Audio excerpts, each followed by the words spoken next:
Hey there, Brother Kyle. You was talking about how we can improve our 12-bar blues. And I looked at your video and I listened to it and I see that you're in A. So I've retuned my guitar to 440 tuning because I usually go down a couple of steps. But anyway, you're playing something like...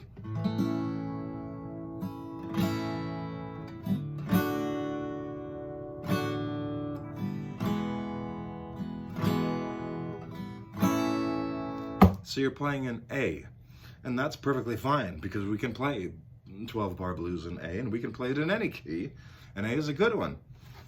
We go to A, and then D, and then E, and then, back to A, and that is 12-bar blues, 3 keys. Oh, it's so simple. It's simple. And you were asking for advice on how you could make it sound a little bit better, about making the chords ring out better. But when I listened to it, I noticed that your chords are ringing out just fine. They sound good to me. But you know what? It doesn't have to do with the chords ringing out with clarity. What it has to do is with timing. And I can see by your video that you're new at guitar and you're struggling to remember the chord positions, okay? So we go from A, and then there's a bit of a pause while we search to remember what the D shape is. And then there's another pause when we search to remember what the E shape is. And then back to A, which is like going home. It's easy. These 3 fingers, they just line up right there, and it's so easy. Anyways, what I'm saying is this. It has less to do with making the chords and the notes ring out, and has everything to do with timing. Kyle, don't worry about the chords ringing out to make a good 12-bar blues.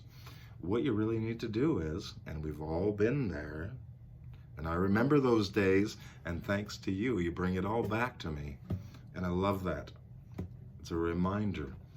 What we need to do is we need to practice our chords, and we need to practice our shapes and our rhythms, and we need to do it over and over and over and over again until it's muscle memory, and we don't have to think about it anymore, because your hands will do all of the thinking for you.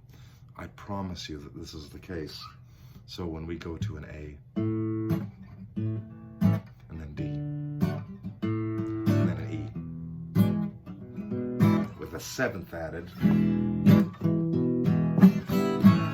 we don't have to think about it at all, because blues doesn't have to do with clarity or polish at all. It has everything to do with timing and feel and phrasing.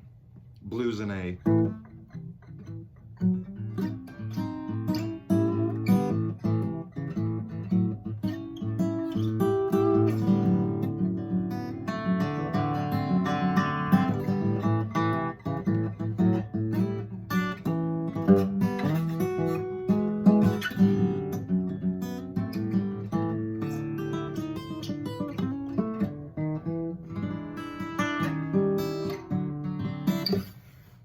It's about timing, is what it is. So we need to get past the point where we're trying to remember the different shapes of the chords. And you know what? The wonderful thing is, it just bloody happens. All you have to do is practice, and then your fingers take care of everything. And then after that, it's just about exploration. Another piece of advice for you is this.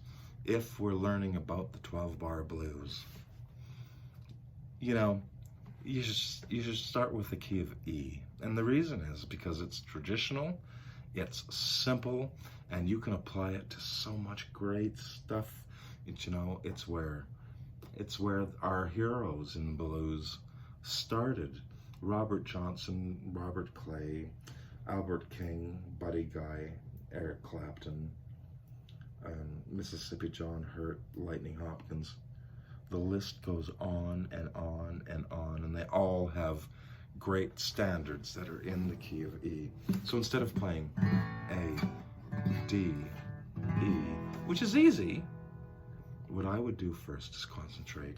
I would start on E, A, B, okay? Now, it might not sound, well, what's the difference between A and E? Well, there's lots of differences. Lots of differences.